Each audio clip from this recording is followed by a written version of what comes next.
Hello, my name is Mitchell Woodhurst, and I will be presenting for Group 37 for our company, which is Tesla. My group mates are Atson Moreno, Isabel Olbert, Emily Pinelli, Kieran Stretha. The first problem that we identified within Tesla was the lack of motivation under the category of organizational commitment. This really stemmed from the lack of recognition from every part of management in Tesla, meaning from the top to the very bottom of people working in the gigafactories and the manufacturing lines. No one was getting any recognition for the work they were doing. These people working at Tesla are working 70 plus hours a week and are not getting the recognition for their accomplishments or the amount of time they are putting in and working hard at work. This, with no recognition, is leading to a very low commitment from the employees, especially in the long run. With Vasco, he's been there for a year and 5 months, and he did say that he was a 10 in the long run for working there. But we did find on Glassdoor a lot more people were getting burnt out very quickly. So they were getting burnt out within their first shift, the first 2 weeks, first month, definitely within the first year. And this led to very high turnover rates for all their employees, which then obviously leads to more training and needing to hire more employees that are qualified for these positions because of that lack of recognition. This is happening mainly because of how the automobile industry is considered right now, especially for Tesla, as it is very much robotically inclined and very high paced, meaning people working on those manufacturing lines are typically just using the machines and operating those. Also, high demands of production require a hard working environment. So because they have quotas for cars that they have to meet each and every month, they all have to be working very, very hard. So even those managers are working hard, so they're not getting the time to be able to recognize those underneath them that are working hard as well. And then again, the lack of communication between the different chains of command is also proving that that lack of recognition is really hurting this entire environment. Just like I had mentioned before on Glassdoor, this was a quote from one of the former employees. It is rare to be recognized, let alone thanked for going above and beyond to accomplish something out of the ordinary. Once you've done the impossible, it's just assumed that you can and do it again and again from now on. And then also from a scholarly article by Mosey, she mentioned that employees are likely to be motivated to improve their performance with non-monetary rewards, such as employee recognition. So it is very important to have that recognition for all employees, no matter how much work they're doing, especially if they are doing a lot more work and, quote unquote, doing the impossible. The second problem we recognized within the company was really not having that work-life balance that every company needs to have. This was falling under organizational culture. So as mentioned in the previous problem, Tesla is a very fast-paced work environment because they're innovative and they're creating these new technologies that are trying to build all of these cars because they're becoming in such a high demand.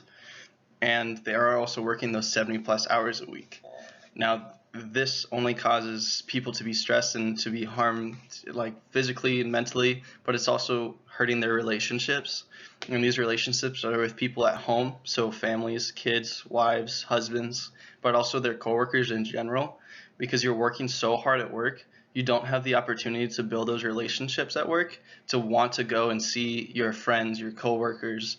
Like Polzioff said, Vasco, Tesla was a lot more work and really no play, meaning he never really got that interaction with his coworkers to be able to build relationships that would go beyond just work and go into their personal lives as a friendship and sometimes even love affairs.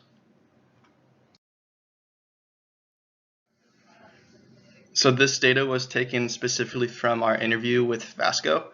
We asked him different questions for each of the ones we chose, which was organizational commitment and organizational culture.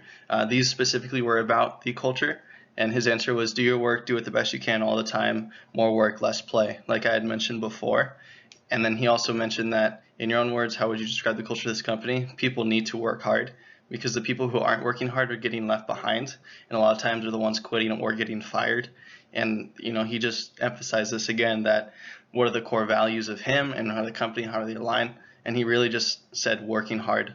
Two words that encapsulated the entire culture of Tesla, which is an awesome thing to say. You know, working hard is a very important part of working, but he does never mention that he's able to have those relationships with the employees and the other coworkers that he has, and that really affects them. I don't know if it affects him so much, as he did not go into detail about it, but it does affect a lot of people, especially the people mentioning it on Glassdoor, of having that work-life balance is mediocre at best.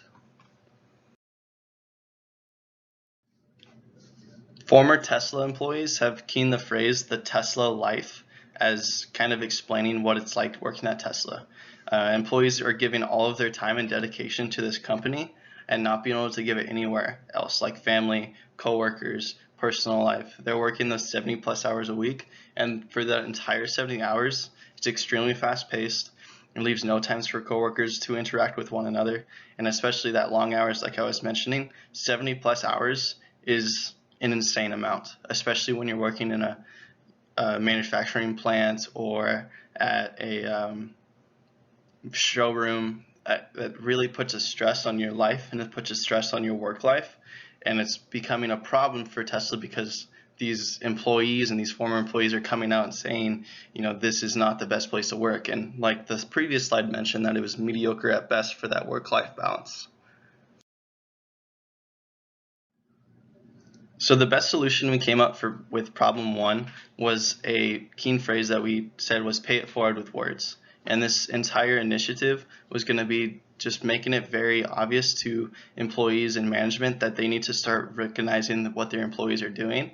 And this needs to start from upper management. We believe if it starts from upper management, it'll definitely trickle down into the lower employees.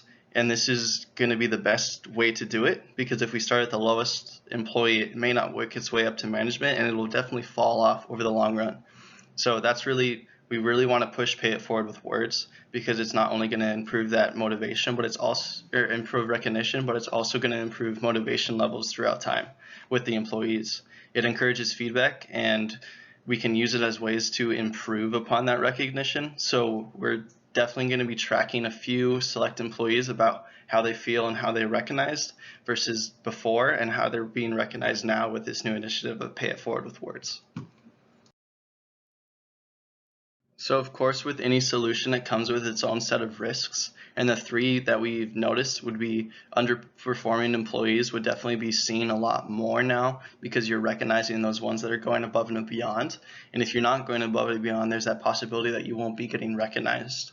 And then this would also create competition within the workplace of trying to get that recognition and working harder and working harder and working harder and working harder, which we love to see, but it could become way too competitive at work and could cause even more turnover rates with people getting frustrated with their coworkers.